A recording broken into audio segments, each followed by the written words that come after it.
उधर यूक्रेन ने दावा किया कि रूस और ईरान के बीच सीक्रेट डील हो गई है, जिसके बाद एक वीडियो भी वायरल हुआ और दावा किया गया कि वीडियो ईरान के परमाणु अड्डे का है। यूक्रेन जंग के दौरान रूस और ईरान के रिश्ते मजबूत हुए हैं क्योंकि ईरान ने रूस को आत्मघाती ड्रोन दिए, जिनसे रूस यूक्रेन की राजधानी और वहां के कई शहरों में विनाश पर विनाश कर रहा है। यूक्रेन के जो 30% परमाणु प्लांट तबाह हुए हैं, उसके पीछे ईरान के ड्रोन शाहिद 136 का बड़ा रोल है, जो सीधा टारगेट को उड़ाते हैं और फिर खुद उड़ जाते हैं।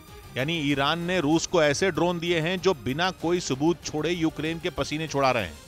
ये ईरान के खतरनाक ड्रोन का ही कमाल है, जिसने रूस और ईरान के रिश्ते को मजबूत कर दिया।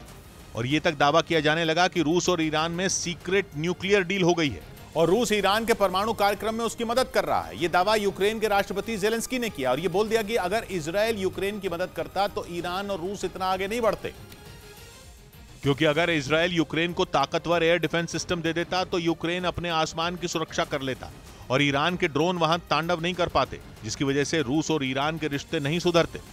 माना यह जा रहा है कि रूस और ईरान के बीच के रिश्ते तभी सुधरे जब दोनों के बीच ड्रोन की डील हुई। और अब यूक्रेन कह रहा है कि रूस और ईरान ने सीक्रेट न्यूक्लियर डील कर ली है, जिसके बाद एक वीडियो भी वायरल हो गया। दावा किया गया कि यह वीडियो ईरान के परमाणु अड्डे का है। यानी ज़ेलेंस्की के दावे के बाद आए वीडियो ने आग में घी डालने का काम कर दिया, क्योंकि ज़ेलेंस्की पहले से दावा कर रहे थे कि रूस ड्रोन के बदले केवल पैसे ही नहीं दे रहा, बल्कि ईरान की ऐसी मदद कर रहा है जिससे उसके परमाणु कार्यक्रम की राह आसान हो जाएगी। क्योंकि अमेरिका ईरान के न्यूक्लियर प्रोग्राम की राह का रोड़ा है और रूस की मदद करके ईरान ने अमेरिका की टक्कर का दोस्त ढूंढ लिया, जिसने यूक्रेन की परेशानी को दुगना कर दिया। यही नहीं, ईरान लगातार नए नए ड्रोन बना रहा है, जिनसे तुर्की के बाद ड्रोन मार्केट में उसका नाम तेजी से उभरा है।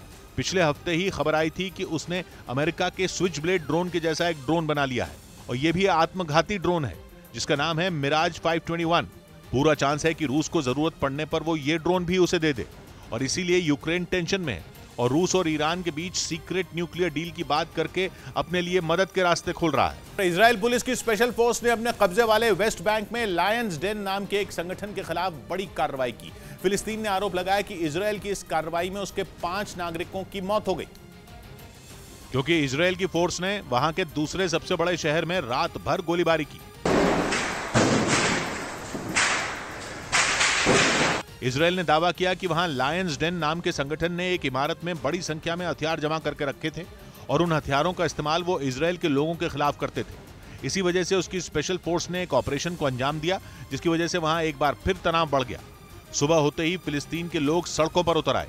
उनसे निपटने के लिए इजराइल की पुलिस ने तेज आवाज करने वाले ग्रेनेड भी छोड़े।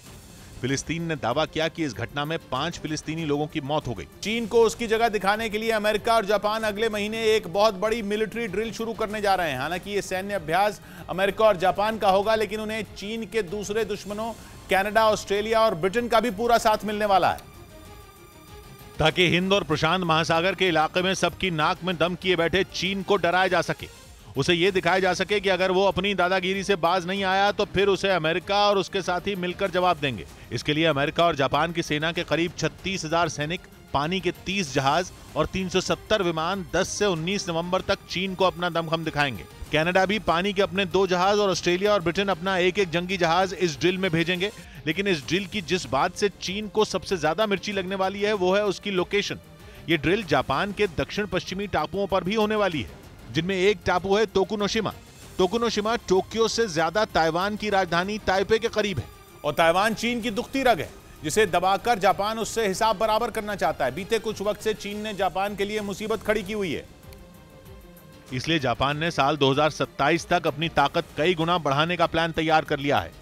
जापान की तैयारी आवाज की रफ्तार से 5 गुना तेज उड़ने वाली हाइपरसोनिक मिसाइलों को अपना हथियार बनाने की है। वहीं जापान अपनी सेना को अटैक ड्रोन से भी लैस करने की कोशिश में है।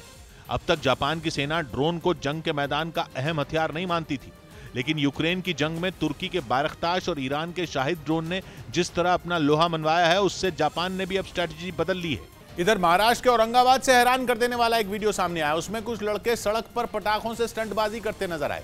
बाद में इसका वीडियो सोशल मीडिया पर वायरल हो गया, जिसमें कुछ लड़के एक दूसरे पर पटाखे छोड़ते नजर आए। इस घटना का जो वीडियो सामने आया उसमें कुछ लड़के सड़क के बीचों बीच आतिशबाजी करते दिखाई दिए।